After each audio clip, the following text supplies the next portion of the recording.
Thank you for joining me for 66 Days. I'm Dr. Melissa Schenk, and we're here to form some helpful habits to improve our daily lives. Some updates from our past habits. I reached my 66-day piano goal. Unfortunately, it's not yet habitual. It's something I'm going to have to continue to work a little bit on. As we remember, it takes 66 days as an average to develop habit automaticity. However, more complicated habits do take longer, and this is something that I'm going to need to spend a little bit more time on. We may also remember that identity-based habits support our personal growth and help us form a clearer picture of who we want to be. If I want to be a musician, if I want to be a pianist, well, I'm just going to have to keep my daily practice going. So this is one that I'm going to keep working on. I also reached my 66-day goal with my handwriting. Remember that I was working on growth mindset. And in my growth mindset, I wanted to tell myself, yep, you can improve your terrible handwriting. I made some good progress. I've nearly completed my practice book, The Lost Art of Handwriting, and I'm using these improvements to influence my daily writing needs. Things like to-do lists or taking notes. These are things I do every day, and these are the places where I'm going to continue to practice my handwriting. An update on single tasking, working in some planned breaks rather. This one I'm struggling with. There's no doubt it is harder to practice single tasking after so many years of multitasking and even thinking of myself as sort of a multitasking queen. This one is very hard to overcome. However, I need to remind myself that multitasking does not help. As we remember, multitaskers take longer on a single task, make more errors, which results in a large drop in productivity. And this is not what I want for myself.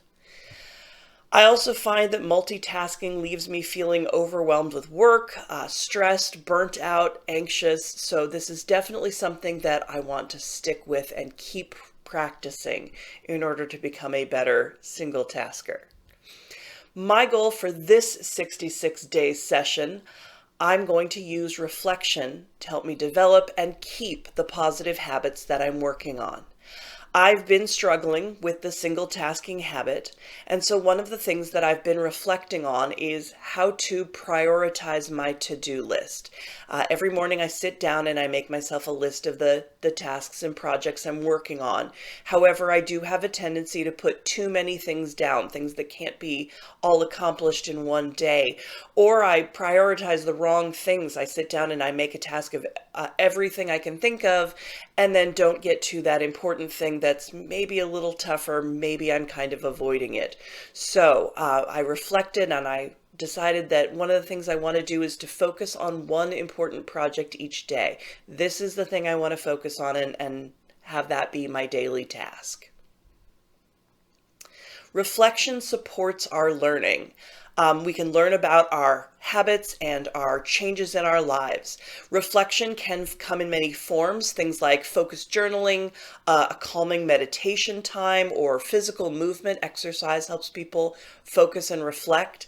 Maybe a self-care ritual that helps you focus inward, or a to-do list like I use to manage change. Reflection supports the way that you learn.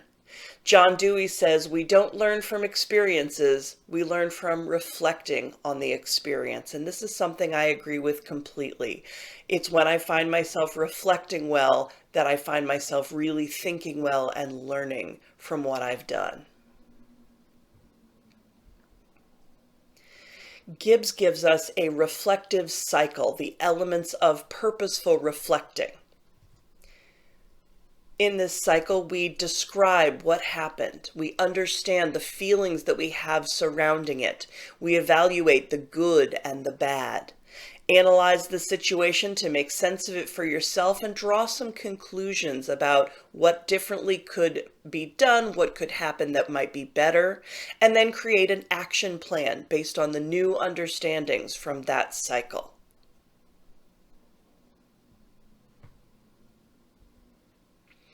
The power of self-reflection is the ability to see, believe, and act.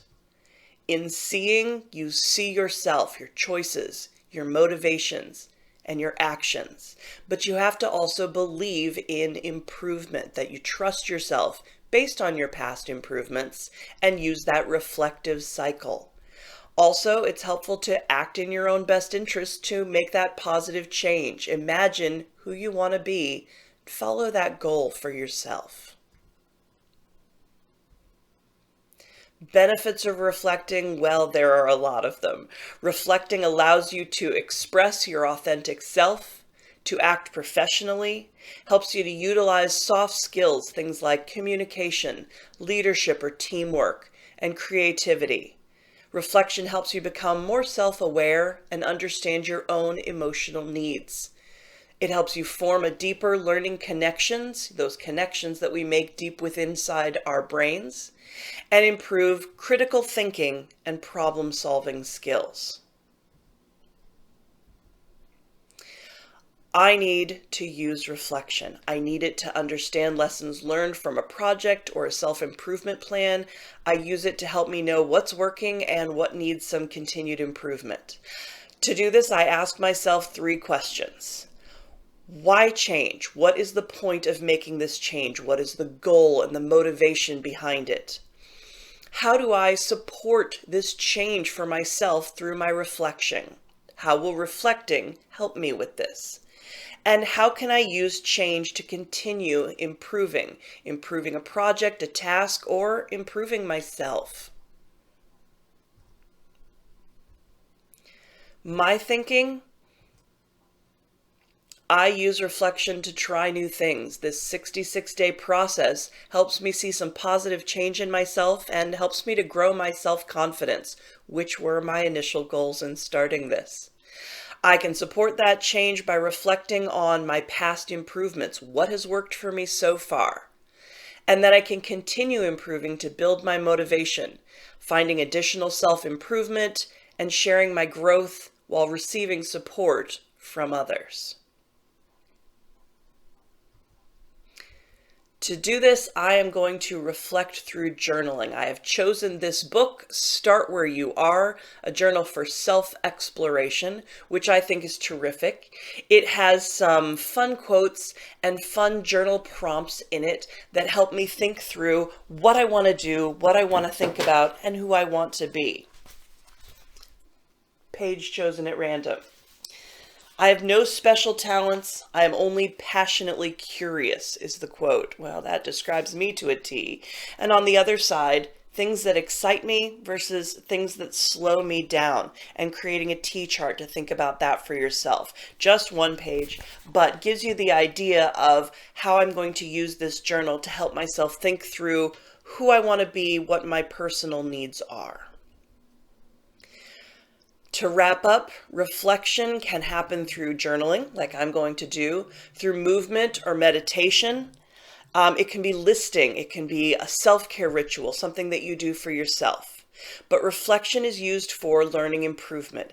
It helps you form a deeper understanding of a project or a task, or in my case, sometimes it's a self-improvement.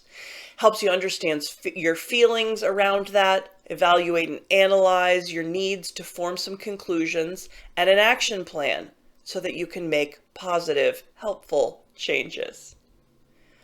I'll let you know how my own reflection is working in a future video, and I want to thank you for joining me for 66 days. I'm Dr. Melissa Shank, and hey, take care of yourself.